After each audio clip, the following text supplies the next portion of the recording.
pessoal do sétimo ano, hoje nós vamos continuar o conteúdo de aula online e nós vamos dar seguimento à matéria, vamos falar sobre a Reforma Protestante. Pessoal, para a gente poder entender o que é a Reforma Protestante, a gente tem que retornar lá para as últimas aulas que nós estávamos falando sobre as características do fim da Idade Média e o início da Idade Moderna. Como eu tinha comentado com vocês, durante o fim do período medieval, a Europa estava passando por várias transformações, né? Uma mudança de mentalidade muito grande, a burguesia ela havia se consolidado cada vez mais, uma mudança de mentalidade trazida pelo Renascimento, pelo humanismo. A população da Idade Média estava passando por uma transformação, tanto mental, quanto política, quanto social. E todas essas transformações elas vão ser refletidas também na questão religiosa. Eu tinha comentado para vocês que a Idade Média foi um período que muitos caracterizavam como o século da escuridão, né? Como período de escuridão por causa da ignorância religiosa. Através do início da Reforma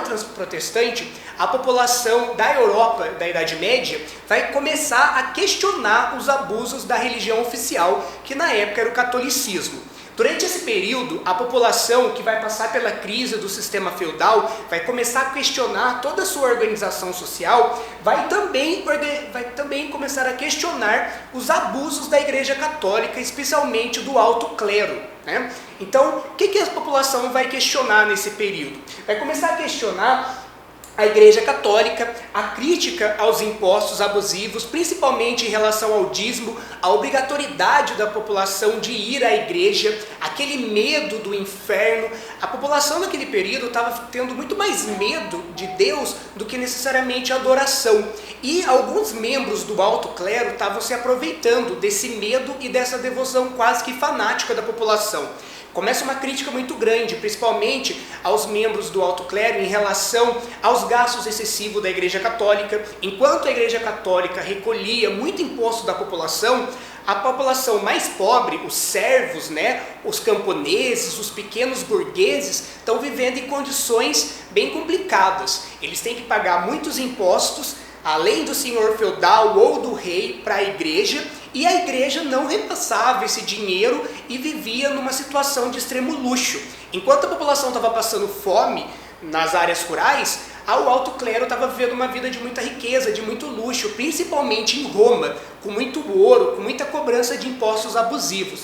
Também vai ter uma crítica muito grande à venda de indulgências. Pessoal, isso é muito importante para a gente poder compreender o próximo conteúdo, que é um dos maiores reformadores, Martinho Lutero. O que eram as indulgências? As indulgências eram pequenos objetos que a Igreja Católica vendia com a promessa de que a pessoa poderia ir para o céu. Um exemplo era que naquela época várias pessoas ligadas à Igreja Católica ou não vendiam pedaços que seriam pedaços de prego onde Jesus Cristo foi crucificado, ou então um pedaço de uma coroa de Cristo, ou então um papel que falava que a pessoa poderia ir para o céu. Era muito comum os camponeses que já não tinham muito dinheiro, acabavam comprando esses objetos considerados sagrados para conseguir libertar os seus entes queridos do inferno. Eles acreditavam que quando os seus entes queridos morriam, eles iam para o inferno. E uma forma deles protegerem os seus entes do inferno era comprando esses objetos sagrados e fazendo orações.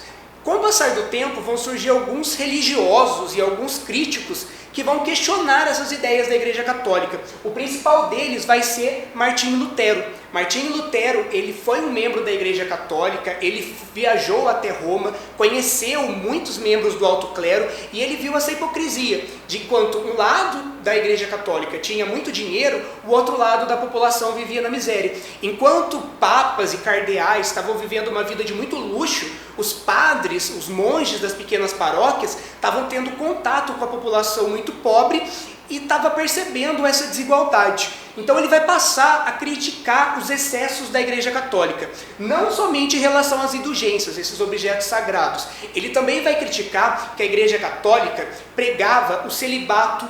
Ele vai criticar as missas serem elaboradas somente em latim, porque naquela época, se você fosse numa igreja, o padre lia a Bíblia em latim e todo mundo ficava assistindo a missa, mas sem nem saber de fato o que o padre estava falando. Ele vai propor que a Bíblia fosse traduzida para o idioma local, no caso dele, Alemanha, porque Martinho Lutero era um alemão. Ele vai criticar também que a Igreja Católica falava que a penitência ou que o pagamento de dízimo era o único caminho da salvação.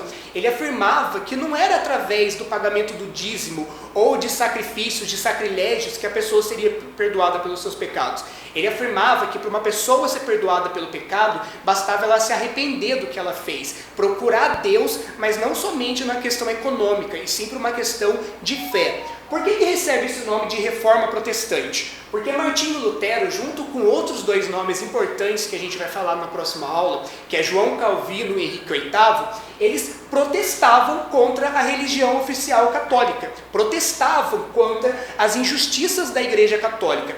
E todos aqueles que passaram a seguir esses três nomes principais foram chamados de protestantes, porque junto com eles protestavam contra os abusos da igreja. Tá? Inicialmente, esses três nomes não foram aceitos pela Igreja Católica, eles foram perseguidos, mas eles foram bem importantes para causar uma mudança de mentalidade sobre a fé. Lembrando que eles não estão criticando a Igreja Católica e não estão criticando Deus, eles estão criticando esse sistema abusivo que a Europa estava passando por aquele momento, tá bom, gente? Na próxima aula a gente vai falar mais sobre Martinho Lutero, sobre as suas 95 teses e sobre o ato de supremacia de Henrique VIII. Beleza, pessoal? Vamos acompanhando pelo livro e logo a gente se vê.